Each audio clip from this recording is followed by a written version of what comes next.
35. Attention, all pockets. Oh, hello there!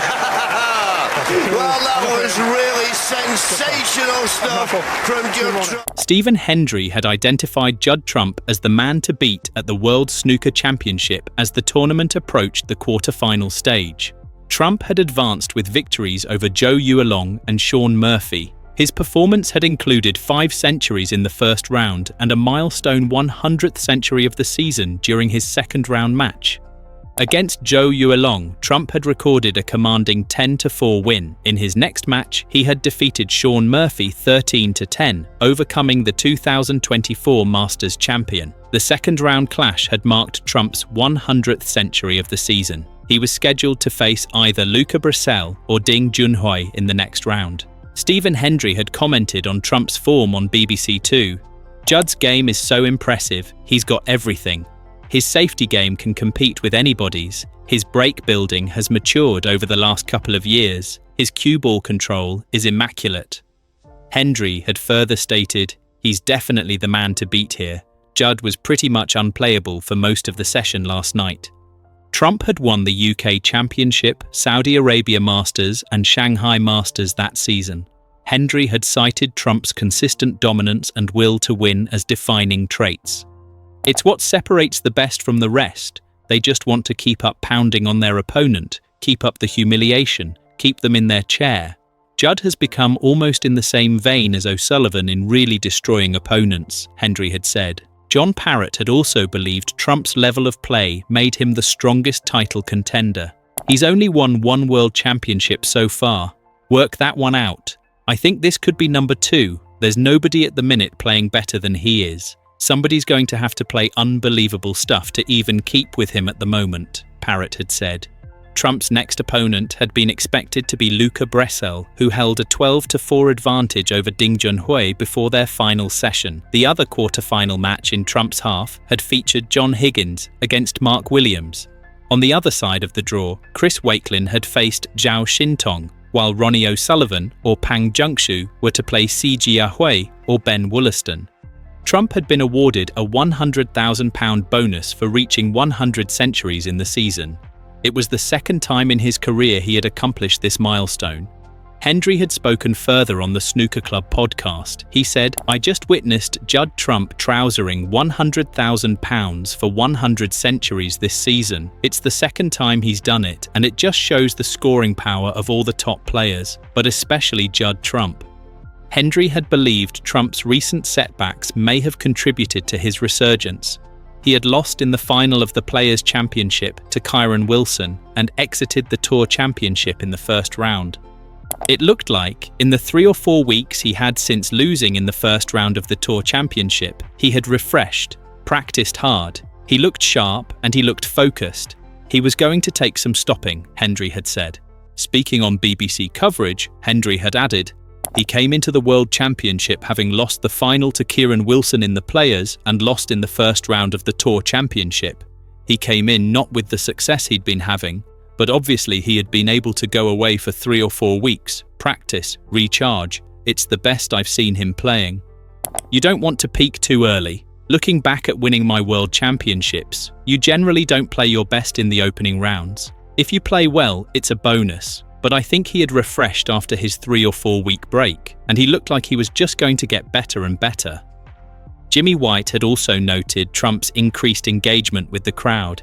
He's gone on to play lights-out snooker. Can Judd Trump win the World Championship? Not half he can. It's an amazing achievement, and you see Trump appreciating the crowd. He loves to entertain, and it's nice to see that he got a lot of pleasure out of that, said White. Stephen Hendry had also listed his all-time top 5 snooker players on the Snooker Club podcast.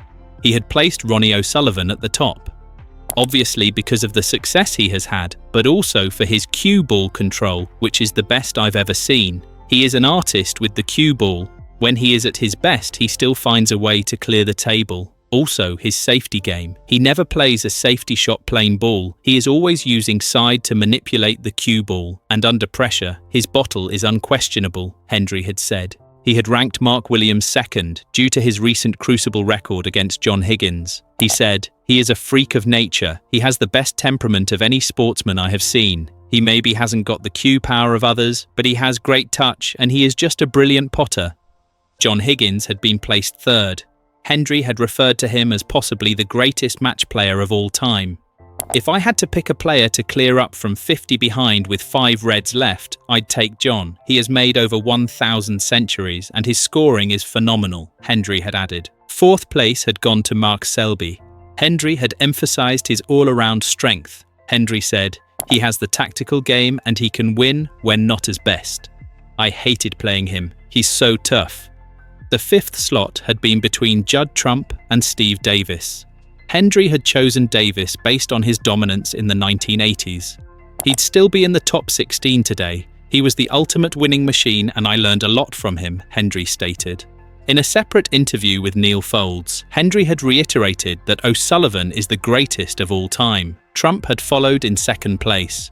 "It's just incredible. At his best, I put him number 1, but as I say, if you ask me in 5 years' time, it could well be Judd," Hendry told Foulds. Foulds had acknowledged Trump's rise but focused on achievements. "I've got to go with what people achieve, not what might they achieve. He's got to keep winning," Foulds said. Foulds had attributed Trump's transformation partly to his brother Jack's influence. "Since his brother has been with him, he's been a different prospect," said Foulds. Foulds had added that snooker behind closed doors could impact Trump's performance if support was limited. "Some players need their heads put right, especially at the Crucible," he had said. Stephen Hendry's full top 10 list had included Ronnie O'Sullivan at first position, Judd Trump at second, John Higgins at third, Steve Davis at fourth, Mark Williams at fifth, Neil Robertson at sixth, Mark Selby at seventh, Ding Junhui at eighth, Jimmy White at ninth, and Alex Higgins at 10th. I mean, he has got the most boring shot in the world here, but he could just tap the red.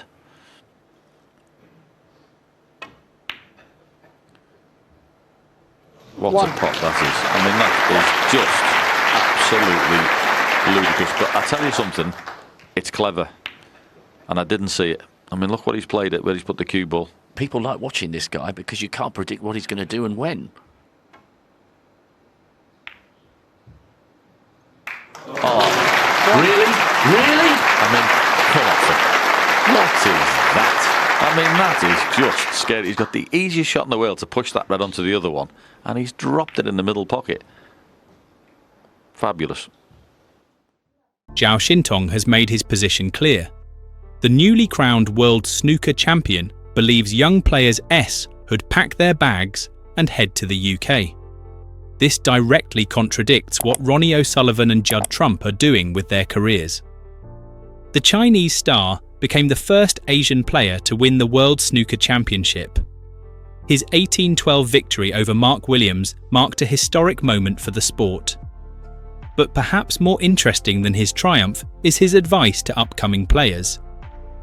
"I feel that in the UK, the level of training is better because the players here are more skilled and it helps to raise your standard," Zhao told the South China Morning Post. He didn't mince words about training conditions elsewhere. On the mainland, for example, the level isn't that high, and the level of competition is also not that high, so your motivation won't be as strong.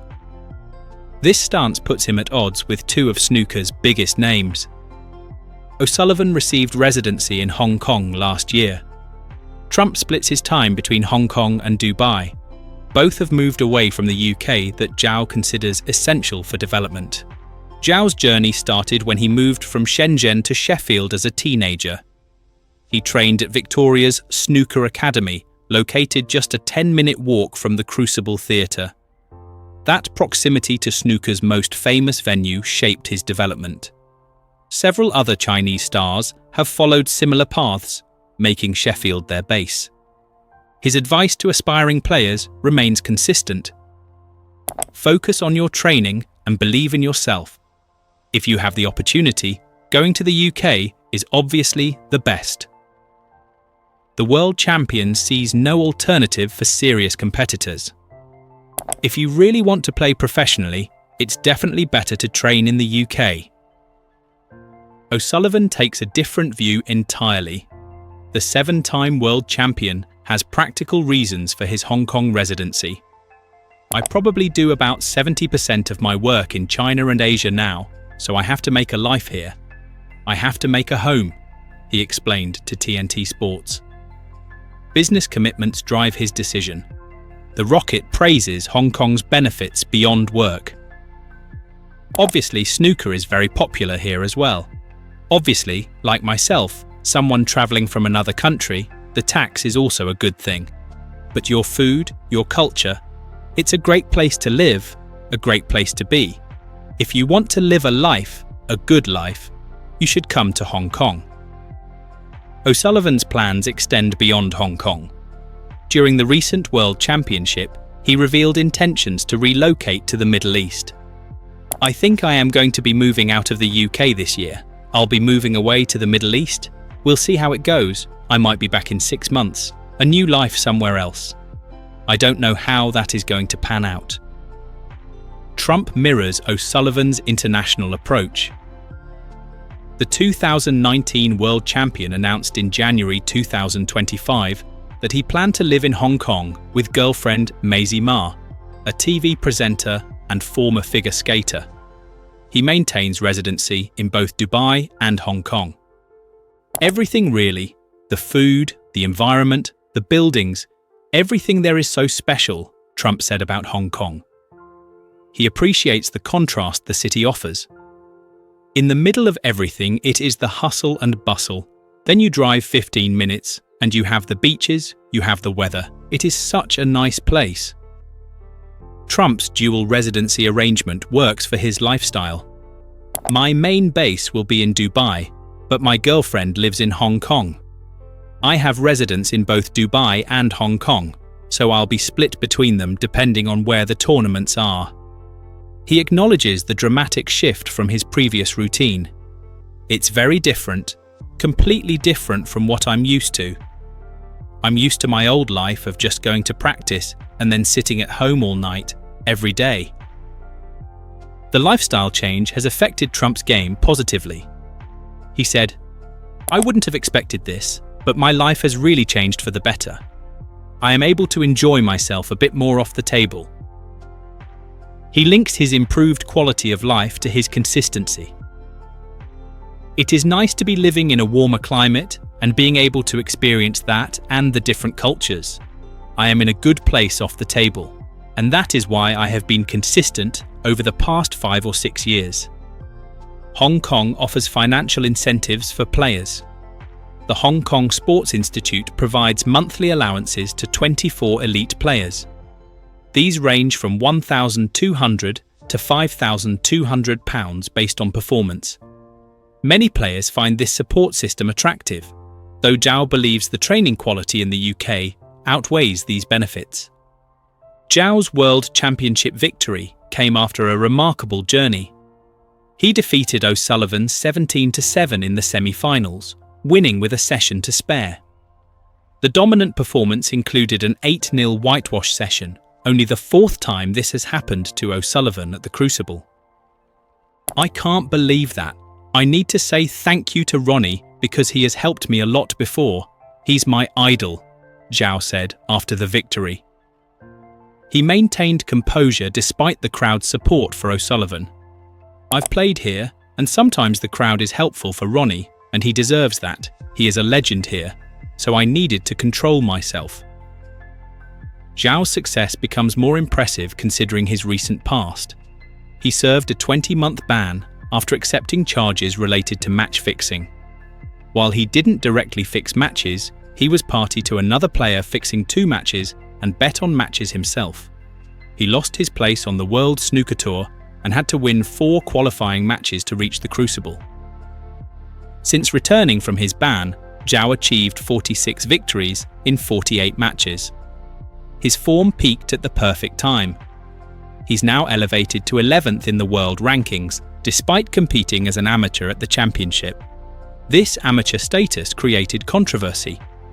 The World Snooker Tour's entry pack states that amateur players' ranking points will always reset to 0 at the start of each season. However, The governing body allowed Zhao to keep his 500,000 ranking points from the World Championship victory. Shaun Murphy revealed player frustration about this decision. "The players are fuming about it," he said on the 147 podcast. He explained the unprecedented situation.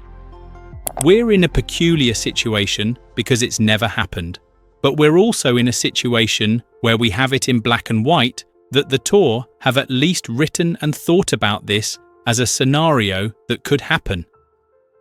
Murphy elaborated on the confusion. "He's an amateur with a little asterisk next to his name, but he is an amateur competing in a professional event.